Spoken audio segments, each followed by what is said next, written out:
Hello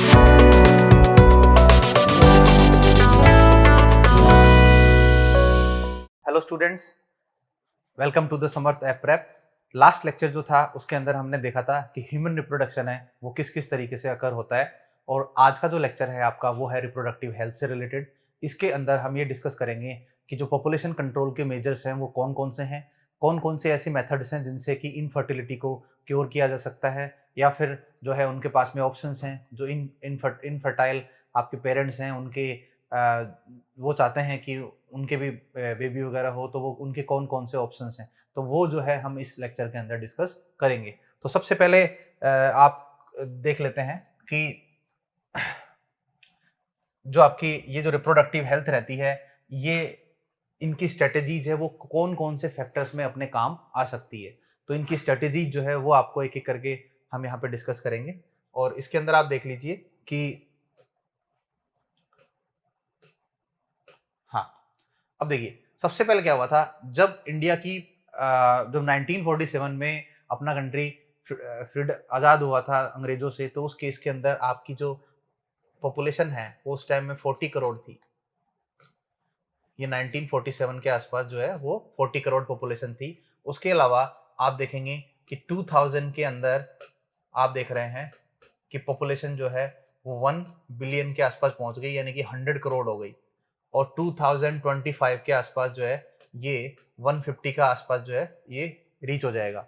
तो ultimately क्या है कि आप पूरे वे में आप इसको देखोगे तो आपको पता चलेगा कि फैमिली प्लानिंग जो है वो 1951 के अंदर हमें स्टार्ट करनी पड़ी थी। वो इसीलिए स्टार्ट करनी पड़ी थी जिससे कि जो फैमिलीज़ वगैरह हैं वो फैमिलीज़ आपकी एकदम शॉर्ट रहें, छोटी फैमिलीज़ हों, और आपको उनको मेंटेन करने में जो है उनका खर्चा है वो कम लगे, और उसके अलावा जो है लाइफ स्टैंडर्ड आपका है वो बढ़ सके। फिर reproductive and child health care programme जो है वो स्टार्ट किया गया था। फैमिली प्लानिंग का जो कॉन्सेप्ट है ये बाद में एक प्रोग्राम के नाम से स्टार्ट किया गया था, उसको हमने क्या बोलते हैं, reproductive and child health care, RCH programme के अंदर ऐसे। अब आरसीएच प्रोग्राम जो है वो उसके मेजर ऑब्जेक्टिव कौन कौन से हैं वो एक एक करके यहाँ पे हम देख लेते हैं। सबसे पहले तो ये क्या है कि जो राइट इन्फॉर्मेशन जो है वो यंग्स को क्या प्रोवाइड कर पाता है, यानी कि it provide right information to the youngs, है ना, about the myths and related to the sex related aspect, myth and having misconceptions related to the reproductive health। तो reproductive health से related जो misconceptions वगैरह हैं उनको जो है इस child and health care programme के अंदर आपको बताया जाता है। और यहाँ पे आपको इतना पता रहना चाहिए कि ये प्रोग्राम्स जो हैं ये कौन कौन से टाइम में स्टार्ट किए थे, इनके मेजर ऑब्जेक्टिव्स क्या होते हैं। उसके अलावा सेकंड ऑब्जेक्टिव इसका है कि प्रॉपर इन्फॉर्मेशन आप तक कन्वे की जाएगी रिप्रोडक्टिव ऑर्गन से रिलेटेड। एडोलसेंस की जो एज होती है, टीन एज की एज जो रहती है जिसमें आप प्यूबर्टी को अटेन करते हैं, बॉडी के अंदर हार्मोनल और फिजिकल चेंजेस आते हैं। उन चेंजेस के अलावा जो हमारी थिंकिंग होती है वो भी क्या है कि उस एज के अकॉर्डिंग ही रहती है। तो इसलिए उनको सबको मेंटेन करने के लिए और उन सबको एक प्रॉपर राइट डायरेक्शन में गाइड करने के लिए जो गवर्नमेंट है वो child and health care programme जो है वो स्टार्ट करती है। और सेक्सुअल हाइजीन प्रैक्टिसेस से रिलेटेड है। उसके अलावा रिप्रोडक्टिव ऑर्गन्स का डेवलपमेंट है, एडोलसेंस एज है, रिलेटेड चेंजेस हैं आपके अंदर, ये सारी चीज़ें जो है वो आरसीएच प्रोग्राम के अंतर्गत आप सभी को बताई जाती है। उसके अलावा मोस्ट इंपॉर्टेंट पार्ट आता है कि सेक्सुअल ट्रांसमिटेड डिजीजेज जो होती हैं जैसे कि एड्स हैं, तो अगर प्रॉपर नॉलेज नहीं रहेगा पॉपुलेशन के अंदर तो उस केस में सेक्सुअल ट्रांसमिटेड डिजीजेज जो है उनको स्प्रेड होने के चांसेस जो है वो काफ़ी ज़्यादा रहेंगे। तो इसीलिए ये जो आरसीएच प्रोग्राम है इसके अंतर्गत आपको क्या है कि different kinds of sexual transmitted disease है, सेक्सुअल हाइजीन है, और जो आपके मेथड्स वगैरह हैं वो सारी चीज़ें आपको बताई जाती है इसके अंदर ऐसे। इसमें एक है कि एक टर्म आती है यहाँ पे एमनियोसेंटेसिस। तो एमनियोसेंटेसिस के अंदर जो है वो क्या किया जाता है, तो जो कॉमन फंक्शन होता है एमनियोसेंटेसिस का, जो नॉर्मल वे के अंदर जो एमनियोसेंटेसिस स्टार्ट हुआ था वो किस लिए स्टार्ट हुआ था, तो वो आपको पता रहना चाहिए कि जैसे हमने कल एक डायग्राम देखा था कि ये मान लो कि एमनियोटिक सैक है और ये जो है ये बेबी है जो उसके साथ में डेवलप हो रहा है, ये आपकी अम्बिलिकल कॉर्ड है, ये एमनियोटिक मेम्ब्रेन है। अब देखिए तो उस केस में क्या होगा कि जो एमनियोसेंटेसिस होता है उसमें एक निडल ली जाती है और उस निडल से बेबी के जो एमनियोटिक फ्लूइड रहता है उसको लेके और उसके बाद में उसका टेस्ट किया जाता है। टेस्ट करने से आपको क्या है उसके अंदर कोई भी तरह का क्रोमोसोमल डिसऑर्डर जो होता है, क्रोमोसोमल डिसऑर्डर, जैसे कि टर्नर सिंड्रोम है, डाउन सिंड्रोम है या क्लाइनफेल्टर सिंड्रोम है, उसमें कोई क्रोमोसोम ज़्यादा है, कोई क्रोमोसोम कम है, ये सारी चीज़ें जो हैं आपको उसके अंदर आपको मिल जाती है पता। तो एमनियोसेंटेसिस जो रहता है आपका, इस एमनियोसेंटेसिस का मेजर जो आपका मेन ऑब्जेक्टिव जो था वो क्या था? क्रोमोसोमल डिसऑर्डर्स को आइडेंटिफाई करना और बेबी की जो हेल्थ कंडीशन है उसको अच्छे से पता लगाना। लेकिन बाद में इसका जो है मिस यूज किया गया एक लार्ज स्केल के ऊपर। इसका जो है मिस यूज किया गया आपका सेक्स डिटर्मिनेशन में, यानी कि जो डेवलपिंग फीटस है दैट इज ए गर्ल और दैट इज ए बॉय, अगर मान लो कि गर्ल है तो उस केस में उनको अबॉर्ट कर दिया जाता था, और जो बॉय है तो उस केस में उनको बर्थ के लिए अलाउ किया जाता था। तो इस तरीके से क्या रहता है कि जो पॉपुलेशन का सेक्स रेशियो रहता है 1000 मेल पे 1000 फीमेल्स रहनी चाहिए, वो सेक्स रेशियो आपका गड़बड़ा जाता है, और उनके गड़बड़ाने की वजह से फिर आगे जाके उसके डिफरेंट कॉन्सिक्वेंसेस जो है वो सोसाइटी को फेस करने पड़ते हैं। अब आप यहाँ पे ये देखिए कि सेक्सुअल ट्रांसमिटेड डिजीज वगैरह जो रहती हैं वो एक पर्सन से दूसरे पर्सन में सेक्सुअल कॉन्टैक्ट्स के थ्रू फैलती है। इनमें से जो मेजर है वो आपकी है एड्स। और तो एमनियोसेंटेसिस आपको याद हो गया। सबसे पहले ये ध्यान में रखना है कि कौन सी डेट में स्टार्ट किए गए थे, तो 1951 में के आसपास स्टार्ट किए गए थे। क्या नाम से जो है ये चलाए जाते हैं, तो reproductive and child health care RCH programme के अंतर्गत ये चलाए जाते हैं। उसके अलावा आपका रिप्रोडक्शन रिलेटेड एस्पेक्ट्स जो होते हैं उनके बारे में जो पीपल्स है उनको अवेयर करना, जो टीनेजर्स हैं एडोलसेंस की एज के अंदर जो मिथ और मिसकॉन्सेप्शंस हैं उनको दूर करना, और आपको राइट इन्फॉर्मेशन प्रोवाइड करना। उसके अलावा सेक्सुअल हाइजीन है, मेंस्ट्रुअल हाइजीन है, उन सब के सबसे रिलेटेड चीज़ें आपको इनमें बताई जाती है। तो इनमें क्या होता है कि जो फीमेल फिटिसाइड का मेन जो कोज था वो आपका एमनियोसेंटेसिस था। तो इसके ऊपर एक स्टैच्यूटरी बैन लगा दिया गया है, ताकि जो आप सेक्स जो डिटर्मिनेशन है उसके अंदर आप एमनियोसेंटेसिस को प्रयोग नहीं कर सकते। उसके लिए आपको क्या करना पड़ेगा कि प्रॉपर परमिशन के तहत जो क्रोमोसोमल एबनॉर्मेलिटी है उसी को आइडेंटिफाई करने के लिए आप एमनियोसेंटेसिस कर सकते हो। अदरवाइज जो है आप उसके लिए अलाउ नहीं हो, ये इलीगल है, और इसके लिए जो है इम्प्रिजनमेंट की सजा भी जो है वो हो सकती है। आगे जो नेक्स्ट जो आता है इसके अंदर वो आता है कि डिफरेंट तरह के और कौन कौन से हैं। तो देखिए ये है population explosion and birth control. तो जैसे मैंने आपको बताया कि जो पॉपुलेशन थी पहले, है ना, ये पूरे वर्ल्ड की पॉपुलेशन की बात हो रही है, तो इसलिए ये आपको ध्यान में रहे। वर्ल्ड पॉपुलेशन जो थी वो कितनी थी? 2 बिलियन थी 1900 में। तो 1900 में आपके पास में कितने थे? 200 करोड़ जो थे वो लोग थे। लेकिन 2000 के आसपास आके कितनी हो गई? 6 बिलियन हो गई, यानी कि 600 करोड़ जो है वो पीपल जो है यहाँ पे हो गए। अब इतने ज़्यादा अगर पीपल होंगे तो डेफिनेटली उनके लिए जो रिसोर्सेज हैं, उनके लिए फैसिलिटीज़ हैं, उनके लिए जो एम्प्लॉयमेंट है, उनके लिए लाइफ स्टैंडर्ड है, उनको मेंटेन रखना जो है वो एक रिस्पॉन्सिबिलिटी हो जाती है। बट वो प्रैक्टिकली पॉसिबल नहीं हो पाता क्योंकि पॉपुलेशन इतनी ज़्यादा है और रिसोर्सेज लिमिटेड हैं। इसी वजह से क्या है कि आप अगर इंडिया की बात करोगे तो उस केस में भी मैंने बताया था आपको, इंडिया की पॉपुलेशन भी जो है वो आपकी 36 से और 40 करोड़ के आसपास थी 1947 के आसपास। और आप देखोगे कि अब जो है ये पॉपुलेशन है 135 करोड़ के आसपास, यानी कि ऑलमोस्ट प्लस 100 करोड़ जो है पॉपुलेशन हमारी बढ़ चुकी है। इसका मतलब क्या है? एवरी 6 पर्सन जो है वर्ल्ड में वो क्या है? इंडियन है। ठीक है ना, एवरी 6 पर्सन है, क्योंकि वर्ल्ड की पॉपुलेशन 7 बिलियन है, 7 बिलियन में से 1.5 बिलियन इंडियंस हैं। तो इसका मतलब है कि every second person is an Indian. और इसके अलावा क्या रहता है कि पॉपुलेशन कंट्रोल के कौन कौन से रीजन है। तो पुराने टाइम में क्या होता था कि जब डिलीवरी के टाइम में मदर जो है कई बार उनकी डेथ हो जाती थी, कई बार जो बेबी है उसकी डेथ हो जाती थी। तो अल्टीमेटली अगर मदर की डेथ हो रही है तो वो मैटरनल मोर्टेलिटी रेट है, अगर बेबी की डेथ हो रही है तो वो इन्फेंट मोर्टेलिटी रेट है। तो दोनों ही कंडीशन में पॉपुलेशन आपकी बढ़ती नहीं थी, वो मेंटेन हो जाती थी। वैसे पर अब क्या है, जो मेडिकल फैसिलिटीज़ हैं वो इतनी ज़्यादा अच्छी हैं कि जिनकी वजह से आप देखते हो कि मेडिकल फैसिलिटीज़ के अच्छे होने की वजह से ही, और आप देखते हो कि MMR और जो इन्फेंट मोर्टेलिटी रेट है दोनों के अंदर ही डिक्रीज आ जाता है, यानी कि डिक्लाइन आ जाता है। तो जो डिक्रीज रहता है इन दोनों के अंदर, MMR में और IMR के अंदर ऐसे, तो यही किसका रीजन है? पॉपुलेशन एक्सप्लोजन का रीजन है। सच एन अलार्मिंग ग्रो जो रहती है उसके लिए फिर आपको फूड है, उन पॉपुलेशन के लिए शेल्टर है, क्लोथिंग है, उसके लिए फिर सिग्निफिकेंट प्रोग्रेस जो होती है वो आपको, मतलब सारी चीज़ें की व्यवस्था आपको करनी पड़ेगी। लेकिन अगर आपके पास में कम पॉपुलेशन है तो आपको कम जो रिसोर्सेस हैं वो सबके लिए इजीली अवेलेबल हो जाते हैं, लेकिन ज़्यादा पॉपुलेशन के केस में ये इजीली अवेलेबल नहीं हो पाते। तो आपको बस इतना ध्यान में रखना है कि जो पॉपुलेशन है उनके अंदर उसकी ग्रोथ के मेन मेन रीजन क्या है। तो उसकी मेन ग्रोथ के रीजन है कि एक तो इलिटरेसी है लोगों के अंदर ऐसे, और ज़्यादा पॉपुलेशन जो होती है वो आपके लिए डेंजरस है, क्योंकि उसी हिसाब से आपको रिसोर्सेज और जो बाकी शेल्टर्स हैं, फूड है, उनकी जो व्यवस्था है, अरेंजमेंट है, वो करना पड़ता है, लेकिन वो यहाँ पे नहीं हो पाता। इसी वजह से जो पॉपुलेशन है वो एक कंट्री के लिए सही नहीं है, इतनी हाई पॉपुलेशन। नेक्स्ट जो आता है वो आता है आपका पॉपुलेशन कंट्रोल।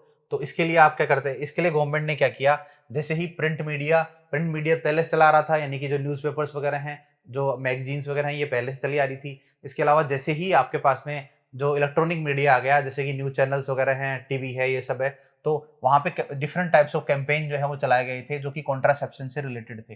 कॉन्ट्रासेप्शन का मतलब है कि जो टू प्रिवेंट, मतलब प्रेगनेंसी प्रिवेंट करना, टू प्रिवेंट प्रेगनेंसी। कौन कौन से कैंपेन है, हम दो हमारे दो हैं। उसके अलावा अभी लेटेस्ट जो है वो वन चाइल्ड नॉर्म है, इसके अकॉर्डिंग हम दो हमारे दो में दो ही बच्चे जो हैं वो अच्छे बताए गए हैं। वन चिल्ड्रन नॉर्म्स में एक एक ही जो बच्चा है वो अच्छा बताया गया है। स्टैच्यूटरी रेजिंग, जो मैरिजेबल एज को आप रेज कर दो, 18 साल जैसे गर्ल की एज है, और 21 ईयर जो है वो क्या है आपकी मेल की एज है। तो उस केस में आप क्या कर सकते हैं, फीमेल की एज को 21 कर सकते हैं, और मेल की एज को और ऊपर थोड़ा सा 24 तक कर सकते हैं। तो ये भी जो है आप मैरिजेबल एज के अंदर आप जैसे ही थोड़ा सा रेज करेंगे तो उससे थोड़े थोड़े समय के लिए जो है पॉपुलेशन आपकी कम होगी। Incentive should be given to the couples with the small families.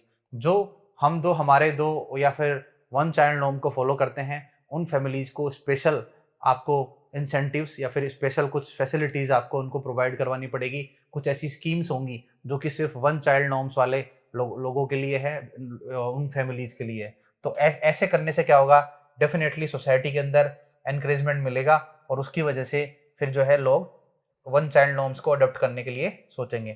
तो नेक्स्ट जो इसके अलावा आता है, नेक्स्ट वो आता है आपका बर्थ कंट्रोल के मेजर्स कौन कौन से हैं। यही इस चैप्टर के अंदर सबसे इंपॉर्टेंट चार्ट है। तो इस चार्ट को आपको ध्यान से पढ़ना है, क्योंकि यहीं से सारे क्वेश्चंस जो हैं बेसिकली ऑलमोस्ट आते हैं। तो इसमें देखिए आप ध्यान से, जो जो बर्थ कंट्रोल के जो आपके मेथड्स हैं वो कौन कौन से हैं। टेम्पोररी मेथड्स हैं और परमानेंट मेथड्स हैं। टेम्पोररी मेथड्स के अंदर आते हैं कि जैसे कि मान लो कोई कपल है, वो ये चाहता है कि अगले 4 साल तक हम बेबी प्लान नहीं कर रहे, तो हम कंसीव नहीं करने चाहिए। तो उस केस में उनके पास में कौन कौन से ऑप्शंस हैं, they are the temporary options. और कोई ऐसा है जिसके ऑलरेडी 2-3 बच्चे हैं, वो चाहते हैं कि बस अब और बच्चे हमें नहीं चाहिए, तो उस केस में क्या करेंगे कि वो परमानेंट मेथड्स की तरफ जाएंगे, जैसे कि जो सर्जिकल और वो है, जो कि नेक्स्ट स्लाइड में आपको देखने को मिलेगा। इसमें क्या होता है, टेम्परेरी मेथड्स में आप देखो तो सबसे पहले आते हैं नेचुरल मेथड्स, यानी कि आपको कुछ करने की जरूरत नहीं है, सिर्फ इनको फॉलो करना होगा। इसमें आता है आपका कि राइम मेथड्स और द सेफ मेथड्स और पीरियोडिक एब्सेंटीज। तो इस मेथड में क्या आता है कि जैसे मैंने आपको जो मेंस्ट्रुअल साइकिल बताया था, उसके बाद में जो ओवुलेशन था, है ना, तो ओवुलेशन से, है ना, तो 7 डे बिफोर ओवुलेशन, और उसके बाद में 7 डे आफ्टर ओवुलेशन। तो उस केस में मान लीजिए कि आप एक डे 1 को जो है मेंस्ट्रुएशन स्टार्ट हुआ और डे 5 को जो है फिनिश हुआ, तो 5 से लेके और 13th वाला जो डे है, इस टाइम ड्यूरेशन के अंदर एग जो है वो फेलोपियन ट्यूब में अवेलेबल नहीं है। तो ये जो मेथड होगा आपका, यहाँ वाला में जो मेथड है, इस मेथड के दौरान अगर सेक्सुअल इंटरकोर्स होता है तो बेबी होने के चांसेस या कंसीव करने के चांसेस वो नेग्लिजिबल है। तो इसीलिए क्या है, ये जो है ये आपका है सेफ मेथड है। नेक्स्ट जो आता है 13 से लेके और फिर आप देखेंगे कि 18 तक जो है यहाँ पे एग अवेलेबल रहता है। तो ये जो टाइम है आपका, ये क्या है, ये टाइम ऐसा है जिसके अंदर बेबी कंसीव हो सकता है। तो इसको अवॉइड कीजिए, सेक्सुअल इंटरकोर्स जो है वो 13 से 18 डे के बीच में मत कीजिए। उसके बाद में 18 से लेके 28 के आसपास जो रहता है आपका, यानी कि 20 के बाद का जो टाइम है 6-7 दिन का, इसके अंदर भी आप सेक्सुअल इंटरकोर्स जो है वो कर सकते हैं विदाउट एनी प्रोटेक्शन, जिससे कि क्या होगा, बेबी जो है होने के चांसेस ऑलमोस्ट नेग्लिजिबल है। तो ये राइम मेथड्स हैं, यानी कि आपको एक एक राइम में चलना पड़ेगा, है ना, एक इंटरवल जो होता है उसका ध्यान रखना पड़ेगा, और उससे फिर आप नेचुरली जो है वो बर्थ कंट्रोल्स वगैरह कर सकते हैं। दूसरा आता है कोइटस इंटरप्ट्स। कोइटस इंटरप्ट्स का मतलब होता है कि जब सेक्सुअल इंटरकोर्स के ड्यूरेशन में जब जो है इजेकुलेशन जो होता है, इजेकुलेशन यानी कि जो स्पर्म रिलीज जो होते हैं, इजेकुलेशन वाला जो पार्ट है ना, इजेकुलेशन जो है वो वेजाइनल इजेकुलेशन ना करके बॉडी से बाहर इजेकुलेट किया जाए, तो उससे भी क्या होगा, कोइटस इंटरप्ट इसको बोलते हैं। बट ये 100% गारंटी आपको नहीं देता, और ये भी 100% गारंटी आपको। लैक्टेशन एमेनोरिया का मतलब होता है, लैक्टेशन का मतलब होता है मिल्क सिक्रीशन। तो मिल्क सिक्रीशन जो है आपका, और जब तक बेबी जब बॉर्न करेगा और उसके बाद में जब तक कि वो ब्रेस्ट फीडिंग करता है, मदर मिल्क जो है उसको मदर मिल्क पे डिपेंडेंट रहता है, थोड़े दिनों तक क्या होता है, जो लैक्टेशन एमेनोरिया यानी कि वो तब तक आपके पीरियड्स वगैरह नहीं आते हैं, इसी प्रोसेस को हम बोलते हैं लैक्टेशन एमेनोरिया। तो ये आपको नेचुरल मेथड्स पता चल गए। नेचुरल मेथड्स में आपको यही पूछा जाता है कि राइम मेथड्स क्या है। तो राइम मेथड का मतलब है कि जो सेफ पीरियड, सेफ टाइम रहता है मेंस्ट्रुएशन के ड्यूरेशन में, जैसे कि मान लो 5th डे से लेके और 12th डे तक, और उसके बाद में 19th डे से लेके और 27 डे तक। तो ये जो टाइम है आपका, इसके अंदर जो है और कोइटस जो होता है वो आप परफॉर्म कर सकते हैं, और उससे बेबी होने के चांसेस जो है वो ऑलमोस्ट नेग्लिजिबल हैं, क्योंकि वो कंसीव नहीं करेगा, क्योंकि एग ही अवेलेबल नहीं है। नेक्स्ट जो चीज़ आती है वो आती है आपको केमिकल मेथड्स। ये तो नेचुरल मेथड थे, इसमें हमने कुछ भी आर्टिफिशियल चीज़ का यूज नहीं किया। यहाँ पे हम क्या है, केमिकल मेथड्स और मैकेनिकल मेथड्स, इनमें आप आर्टिफिशियल चीज़ों का यूज करते हैं। जैसे कि ये आते हैं comes under the barrier methods. आपको पता है कि जो स्पर्म है वो जब एग को फर्टिलाइज करेगा, तो उस केस में स्पर्म और एग, अगर इनके बीच में अगर कोई आप बैरियर लगा देंगे जिससे कि एक दूसरे से नहीं मिल पाएंगे, तो उस केस में क्या होता है कि स्पर्म और जो एग है वो आपस में अगर फ्यूज नहीं हो पाएंगे, आप उनका फ्यूजन को प्रिवेंट कर सकते हैं किसी भी मेथड से, तो that method comes under the barrier method. और बैरियर मेथड में केमिकल बैरियर्स और मैकेनिकल मेथड्स। तो इसमें देखिए क्या लगा, prevention of the live sperm to meet from the ovum. अब इसमें कैसे आता है, मेल के केस में क्या आता है, कॉन्डोम्स आते हैं जो कि रबड़ की सीड्स रहती हैं, तो पेनिस को कवर कर लेती हैं, और जब जब इजेकुलेशन रहता है तो वो उस कॉन्डोम की जो शीत रहती है उसको क्रॉस नहीं कर पाता, और स्पर्म जो है वो आपके फीमेल जेनिटल ट्रैक्ट में नहीं पहुंच पाते। तो ये जो प्रोसेस रहता है ये पॉपुलर मेथड है और इजी टू यूज रहता है।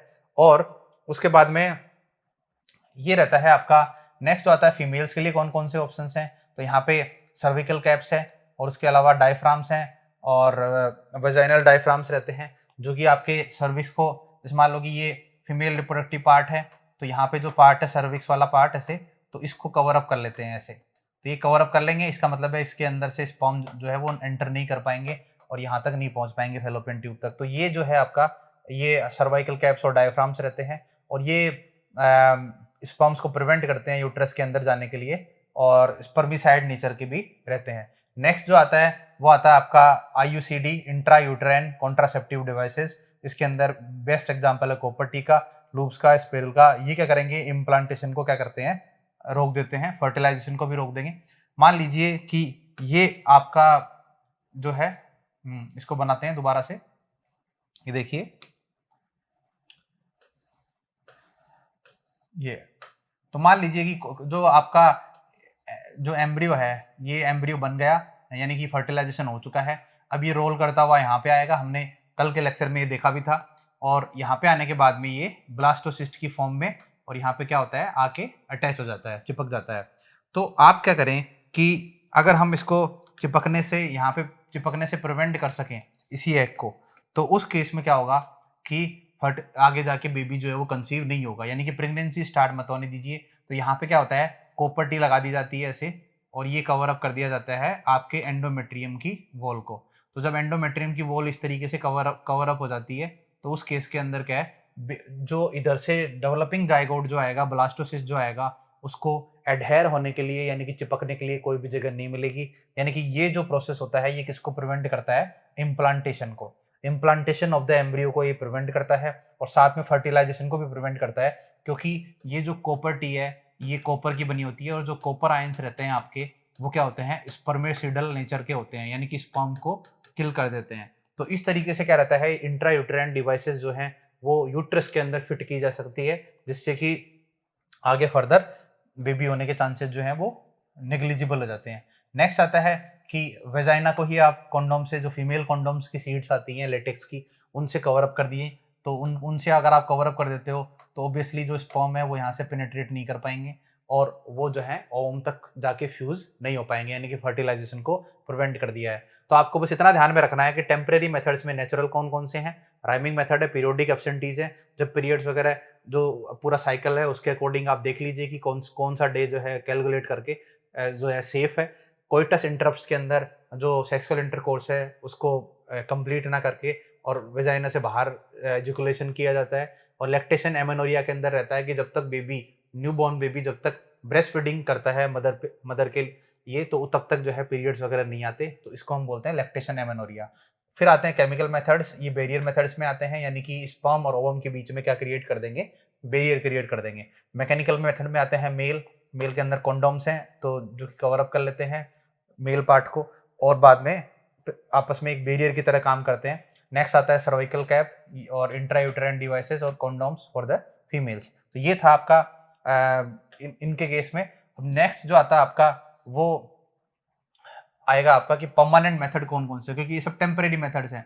आप अगर मान लो कॉन्डोम यूज करना जिस दिन बंद कर दोगे और उसके बाद में आप अगर कंटिन्यूसली सेक्सुअल इंटरकोर्स कर रहे हैं तो बेबी होने के चांसेस फिर से क्या है कि आपके इंक्रीज हो जाते हैं।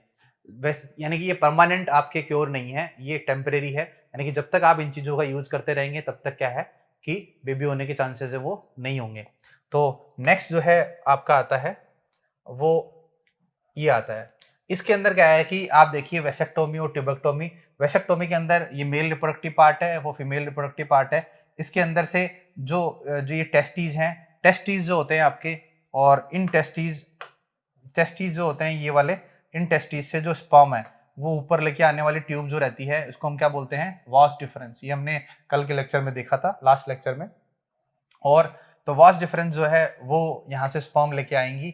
अगर आप वास डिफरेंस को कहीं ना कहीं से इंटरप्ट कर देते हैं ऐसे, ये देखिए, तो वास डिफरेंस को आपने इंटरप्ट कर दिया, यहाँ से इरेज कर दिया और फिर बाद में इसको टाई कर दो, तो इसका मतलब है इधर से स्पर्म जो है वो यहाँ पे इस जगह पे नहीं पहुंच पाएंगे। और लेकिन सीमन तो रिलीज होगा लेकिन उसके अंदर क्या है, स्पर्म एब्सेंट रहेंगे। तो जब स्पर्म ही एब्सेंट है, ये परमानेंट क्योर है, क्योंकि एक बार जब आप इसको कट करके और इस तरह से टाई अप कर देते हैं तो वापस से कभी भी क्या है कि ये नया नहीं बन पाता और ये परमानेंटली आपका क्योर हो जाता है। और दूसरा आता है आपकी फैलोपियन ट्यूब में, ऐसे ही आप इस तरीके से जो है टाई अप कर दीजिए बीच में से ब्रेक करके इसको, तो उस केस में भी क्या होगा, इधर से एग जो है वो आके इस जगह पे नहीं आ पाएगा और फर्टिलाइजेशन कभी भी नहीं हो पाएगा। ना रहेगा एग, ना होगा फर्टिलाइजेशन, यहाँ पे ना रहेंगे स्पर्म, ना होगा फर्टिलाइजेशन। तो ये मेथड्स जो हैं वो आपके हैं सर्जिकल मेथड्स। नेक्स्ट जो आते हैं आपके वो आते हैं कि medical termination of the pregnancy.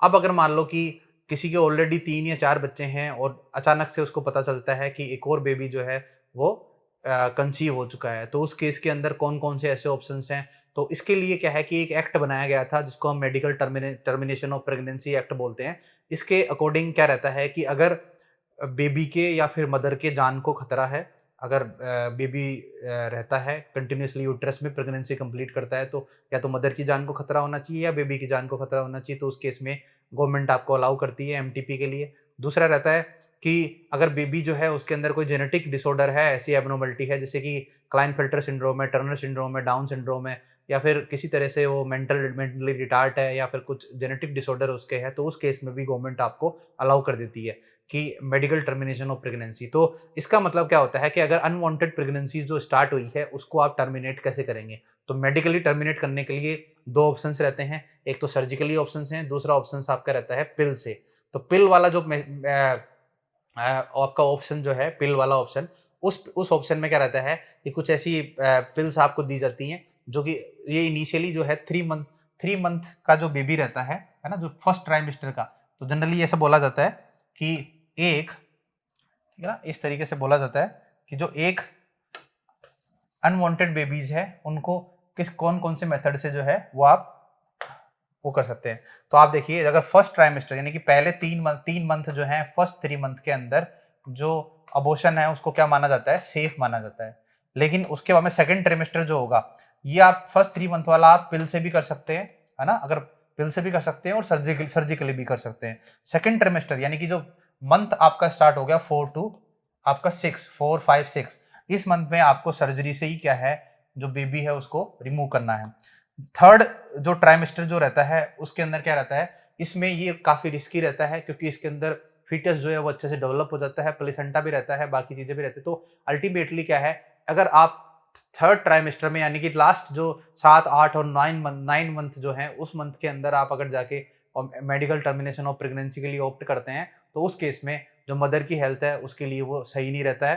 तो इसीलिए ये सजेस्ट नहीं किया जाता, तो नॉट रिकमेंडेड इसके अंदर इसीलिए लिख रखा है। तो ये जो मेडिकल टर्मिनेशन ऑफ प्रेगनेंसी है, हमने देखा कि 2 तरह से हो सकता है, या तो आपके पिल्स वगैरह से हो सकता है और दूसरा आपका है सर्जिकली हो सकता है। सर्जिकली जैसे मान लो कि अगर जो 4, 5, 6 मंथ के अंदर प्रेगनेंसी चल रही हो तो सर्जिकली रिमूव किया जाता है।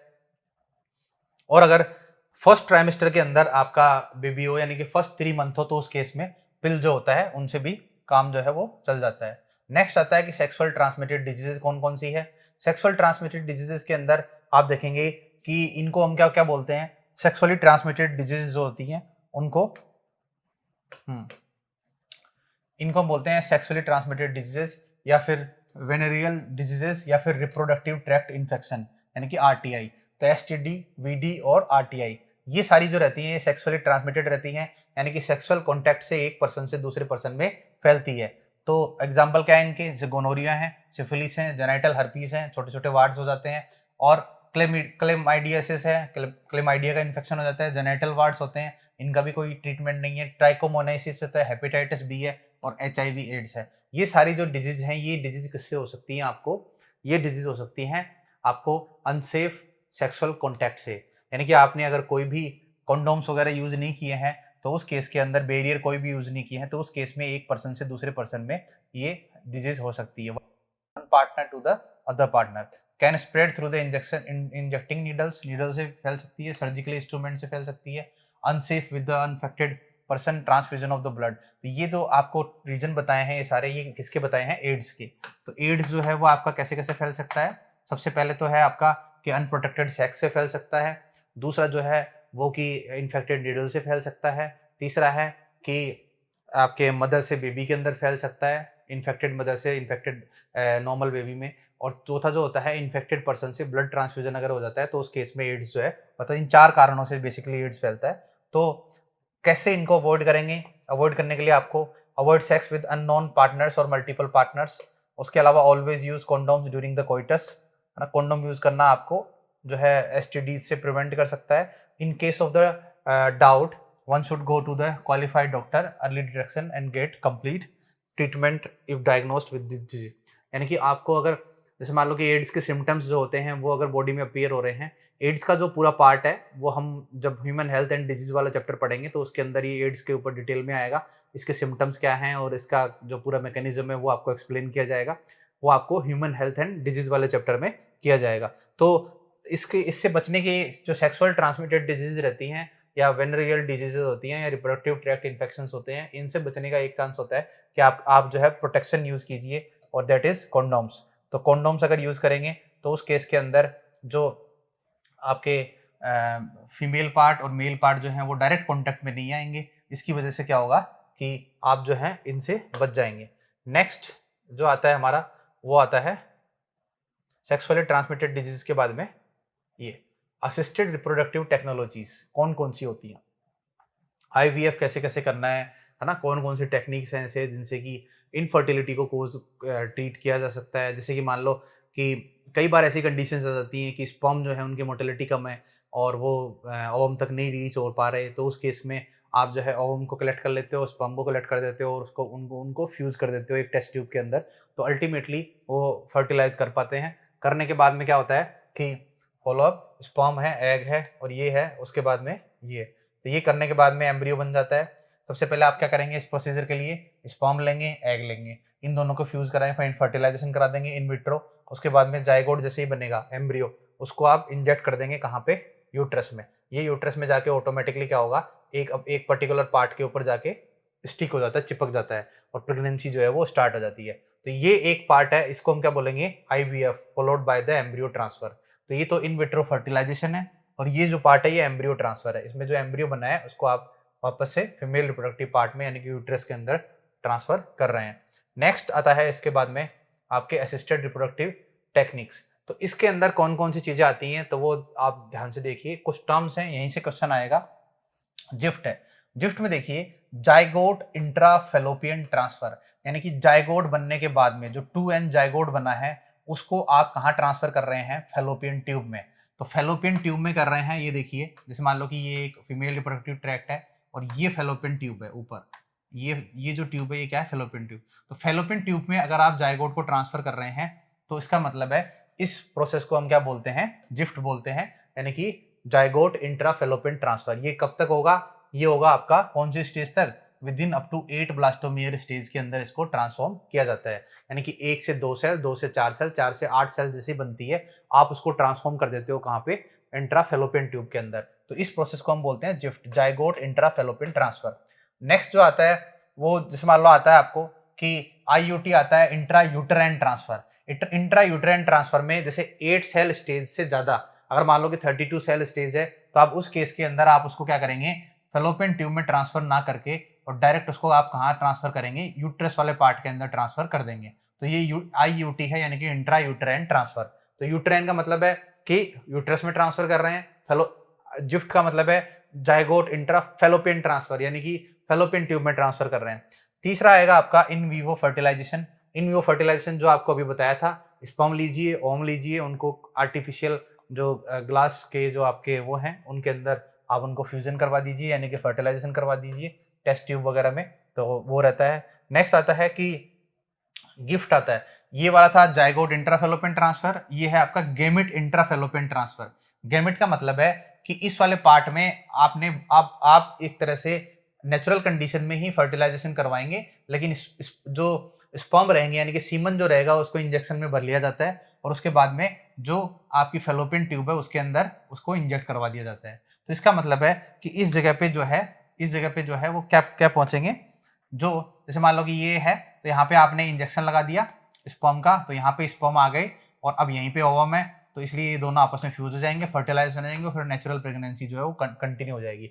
तो गिफ्ट जो होता है उसके अंदर स्पर्म का इंजेक्शन लगाया जाता है और जो जिफ्ट होता है उसके अंदर आपका जो रहता है जाइगोट इंट्राफेलोपियन ट्रांसफर जो रहता है, इसके अंदर फर्टिलाइजेशन बॉडी से बाहर होता है और गिफ्ट के अंदर फर्टिलाइजेशन बॉडी के अंदर होगा, यानी कि फेलोपियन ट्यूब में होगा। इसमें आप गैमेट ट्रांसफर करते हो, उसमें जाइगोट ट्रांसफर करते हो।